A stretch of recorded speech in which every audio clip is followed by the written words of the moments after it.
સમાચાર જૂનાગઢથી, જ્યાં જેલમાં આપના નેતા એવા હરેશ સાવલિયા પર હુમલાનો મુદ્દો, જેમાં જેલમાં કેદીઓ વચ્ચે બોલાચાલી બાદ થઈ હતી મારામારી।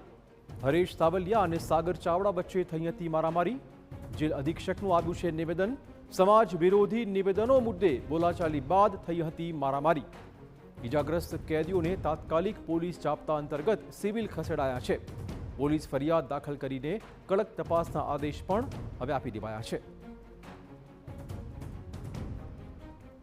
मुलाकात जता था सामे बीजा एक बे कैदीओ तेमां एक सागर कांजी चावड़ा अने एनी जोड़े बीजा एक बे मोमेडियन कैदीओ हता।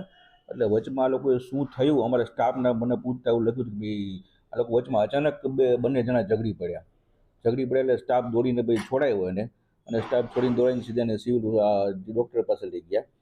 અને આ બનાવ બનેલો તો પછી બનાવની તપાસ કરતા અમારે જેલર ગોયલે પૂછ્યું કે આ બનાવ શું થયો, તો એને જેલર ગોયલે તપાસ કરી તો એમ કીધું કે સાહેબ આ સામસામે કંઈક સમાજ વિરુદ્ધ બાબતની વાત થતી હતી, એમાં અચાનક 2-5 મિનિટમાં ઝઘડો થઈ ગયેલો અને તરત જ એને છોડાવીને એને આ કાર્ય કરવામાં આવેલી।